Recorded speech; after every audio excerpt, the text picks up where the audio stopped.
আসসালামু আলাইকুম প্রিয় জব ক্যান্ডিডেটস, আজকে আমরা তাপগতিবিদ্যার উপর এমসিকিউ প্রশ্নের সমাধান করব ইনশাআল্লাহ। আমাদের প্রথম প্রশ্নটা হচ্ছে তাপগতিবিদ্যার শূন্যতম সূত্র বা জিরোথ ল নিচের কোনটি ধারণা দেয়?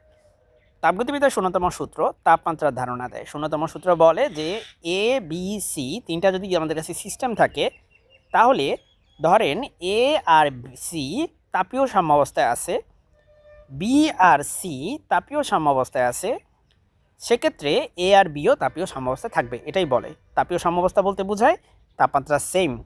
সিস্টেম এ এর সাথে সিস্টেম সি যদি তাপীয় সাম্যাবস্থায় থাকে, তার মানে এই দুজনের তাপমাত্রা সেম।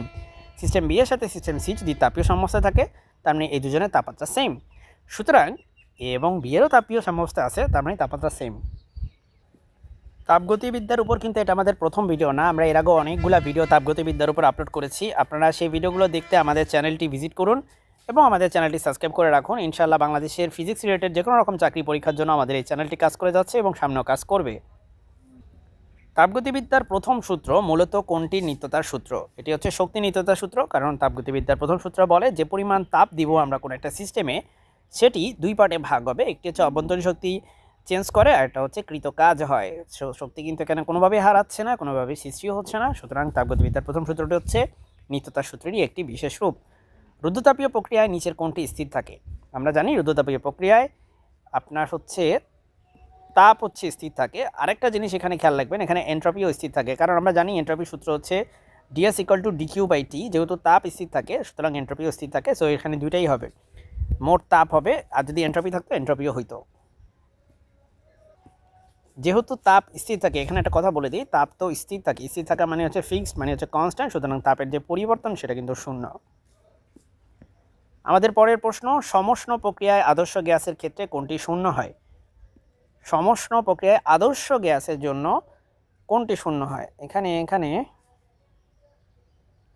অভ্যন্তরীণ শক্তির পরিবর্তন শূন্য হবে, কারণ একটা ব্যাপারটা বোঝেন, সমষ্ণ প্রক্রিয়া মানে সেখানে তাপমাত্রা হচ্ছে ফিক্স থাকবে, তাপমাত্রা হচ্ছে কনস্ট্যান্ট, তার মানে তাপমাত্রার পরিবর্তন হচ্ছে শূন্য। আপনারা মনে রাখবেন অভ্যন্তরীণ শক্তি সবসময় তাপমাত্রার উপর ডিপেন্ড করে, তাই অভ্যন্তরীণ শক্তির পরিবর্তন তাপমাত্রার পরিবর্তনের উপর ডিপেন্ড করে। তাপমাত্রার পরিবর্তন যদি হয় শূন্য, তাহলে অভ্যন্তরীণ শক্তির পরিবর্তনও হয় শূন্য, ঠিক আছে? কিন্তু সেটা শুধুমাত্র আদর্শ গ্যাসের জন্য অভ্যন্তরীণ শক্তি সরাসরি তাপমাত্রার উপর ডিপেন্ড করে, এটা মাথায় রাখবেন, শুধুমাত্র আদর্শ গ্যাসের জন্য। তো যাই হোক, উত্তর আমাদের সি। কার্নো ইঞ্জিনের দক্ষতা 100% হওয়া কি সম্ভব? উত্তর হচ্ছে না, কখনো না, ঠিক আছে? অপশনগুলো দেখে আমার হাসি পেলো, যাই হোক উত্তর না দিলেই হইতো। উত্তর হচ্ছে না, সম্ভব না। কেন? কারণ ইটার মান যদি 100% হয়, সেক্ষেত্রে আমরা জানি ইটা ইকুয়ালটা হচ্ছে 1 মাইনাস T2/T1 ইকুয়ালটা হচ্ছে 100%, মানে হচ্ছে 1, তাই না? 100% মানে 1, 100% কথার মানে 1। ওকে, এখন একটা জিনিস খেয়াল করেন, এখানে 1 1 কাটা, তার মানে আমার T2/T1 ইকুয়াল টু হইতে হবে 0, তার মানে আমার T2-র ভ্যালু হইতে হবে হচ্ছে 0 কেলভিন। আর 0 কেলভিন টেম্পারেচার থিওরিটিক্যালি হোক আর বাস্তবে হোক অ্যাচিভ করা সম্ভব না। সো সেজন্য আপনার এটা সম্ভব না, এই একটা বলতে পারেন, অথবা বলতে পারেন আপনার উচ্চ তাপমাত্রা ইনফিনিটি হবে, সেটাও আসলে অ্যাচিভেবল না, ইনফিনিটি তাপমাত্রা অ্যাচিভ করা।